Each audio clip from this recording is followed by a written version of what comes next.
Hi, how you doing? Justin here. In this lesson today we're going to be checking out slash chords. Now, slash chords are nothing to do with Slash from Guns N' Roses before you get all excited and think we're going to learn Sweet Child of Mine. Slash chords are also sometimes confused as being two chords at the same time. You often see stuff like D slash F sharp. And it's amazing how many guitar players I've met just freak out and go, oh, I can't play it. It's two chords at once. I don't know how to do that. But it's actually really simple. All it is a chord, slash, and then a bass note. So if you see D slash F sharp, it means a D chord with an F sharp note in the bass. It's actually pretty simple. And the coolest thing about it is, if you ever see a slash chord and you don't know the whole slash chord, or you've never played it before, you can't work it out immediately, just play the chord, the first part. Ignore the slash and what's after the slash, because if you're playing it in a band, probably the bass player is going to be playing that bass note anyway, so you don't really have to do it. On guitar, it kind of sounds interesting sometimes to be using a different bass note, so that's why they exist and their purpose. Now, what I'm going to take you through is three of the most common slash chords. We'll go to a nice little close-up now, and I'll run through not just the chord, but how they're most often used. Here we go. Here's the first chord that I'm going to show you, which is a D with an F sharp bass. Sounds like this. And I know what you're thinking. You're thinking, oh, it just looks like a regular D, but actually my thumb is playing this note here, this F sharp.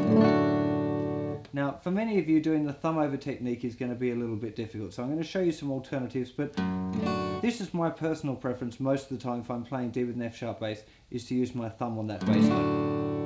Now, the other alternatives, if you think there's your regular D chord, if you move your thumb over to play the bass note and move each finger around, so you've still got a regular sounding D, and you move your first finger over, that's another pretty decent way of playing a D with an F sharp bass. The only problem with this one is it's a bit difficult to use in context. Now, the context is usually G, D with an F sharp bass, E minor, because that way you get this.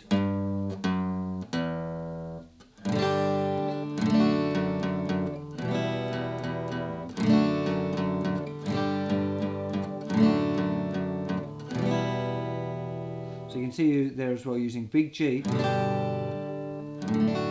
we've got that third finger anchor, thumb comes over. And even you leave that third finger down and play an E minor 7 if you want to be really clever. But here's another way of doing it, which is very common. So playing G, D with an F sharp. So first finger, muted the A string, open, second finger, third finger. Now, very often, the open E rings out as well.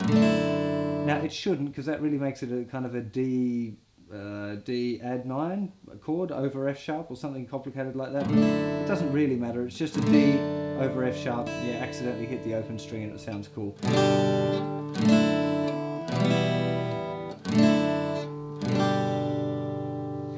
So the only other way, sometimes it's played like that. Now, I don't tend to play it that way a whole lot, but you can use second finger, muted the A string, open string, third finger, fourth finger, and the open E string, or mute the E string with the outside of your little finger. You can choose with that one. So it's a very common chord that'll go between G, D with an F sharp bass, and E minor. Okay, the next one I want to show you is this chord here. This is G with a B bass. Now this one normally goes between A minor and C. So if we have C, G with a B bass, A minor. You can hear you get.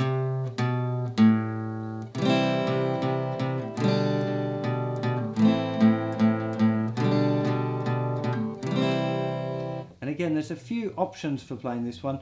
You can think of it like there's a regular G. If we just don't play that thicker string, we've got there a G with a B bass. But as we know already, there's a few different ways of playing G, and the two methods I prefer are either second finger on the second fret of the fifth string, little finger on the third fret of the second string, and then the thinner string is muted, or sometimes I let let the open E string ring out on this one as well, which you shouldn't. It's not part of the chord, but it sounds nice. And remember, if it sounds good, it is good. Little finger also can move down onto the thinner string. That's also a nice G with a B bass. You can leave it there for the A minor too and get an A minor 7.